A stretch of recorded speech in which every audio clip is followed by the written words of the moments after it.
Hello friends, আজকে আমি দই চিকেন রেসিপিটা তোমাদের সাথে শেয়ার করব। ফার্স্টে চিকেনগুলো আমি পরিষ্কার করে ধুয়ে নিয়েছি।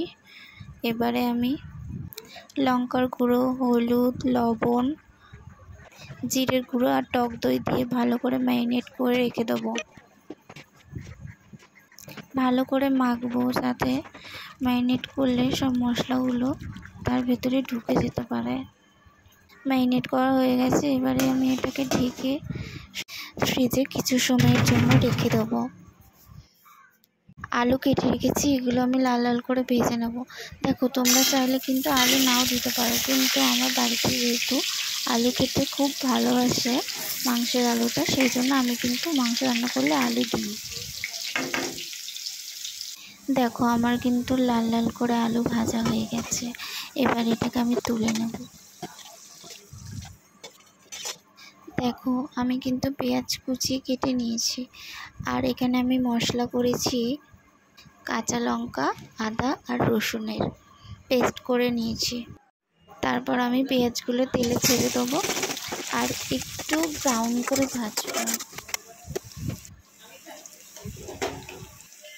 দেখো, পেঁয়াজ ভাজা কিন্তু হয়ে গেছে। এবার আমি পেস্টগুলো সব দিয়ে দিচ্ছি। যে পেস্টটা আমি করে নিয়েছিলাম আদা রসুনের লঙ্কার, সেই পেস্টটাই আমি দিয়ে দিচ্ছি।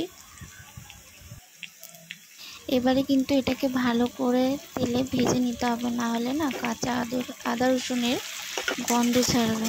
সেই গন্ধটা কিন্তু ভালো লাগে না। কাঁচা আদা রসুনের গন্ধটা থাকলে কিন্তু মাংসের টেস্ট লাগে না, একটা বাজে গন্ধ বেরোয়। দেখো, ভালো করে কিন্তু ভেজে নিয়েছি, তেলও বেরিয়ে এসছে।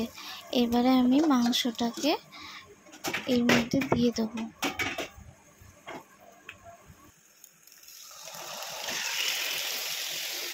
তারপরে কিন্তু ভালো করে নেড়ে চেড়ে এটাকে কষাতে হবে। আমি কিন্তু বেশ অনেক সময় ধরেই মাংস কষাই, নাহলে কিন্তু টেস্টটা ভালো আসে না। বেশ অনেক সময় আমি কষানোর পরে আলু দিতে তো ভুলেই গেছি।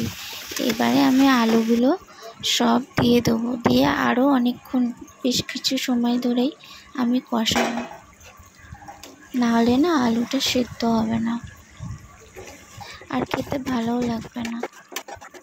গ্যাস কিন্তু হালকা ফ্লেমে দিয়ে তারপরেই মাংস কষাতে হয়, নাহলে কিন্তু নিচে পুড়ে যেতে পারে।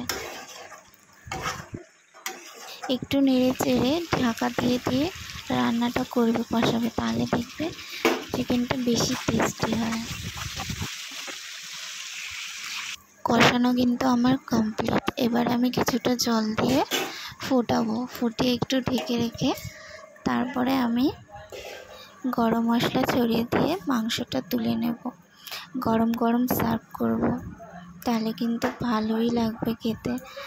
আমরা সবাই জানি চিকেন কিন্তু গরম গরম বেশি টেস্টি লাগে খেতে, কি তাই তো বন্ধুরা? তোমরাও কিন্তু এইভাবে রান্না করে দেখতে পারো। আমি জানি সাধারণ ঘরের আমরা যারা আছি তারা কিন্তু এরকম সাধারণ রান্নাবান্নাই করে থাকি। আমি জানি তোমরাও হয়তো এইভাবেই করো। তো তোমাদের যদি এই ছোট্ট ভিডিওটি ভালো লাগে তাহলে একটু লাইক, কমেন্ট, শেয়ার করে দিও প্লিজ।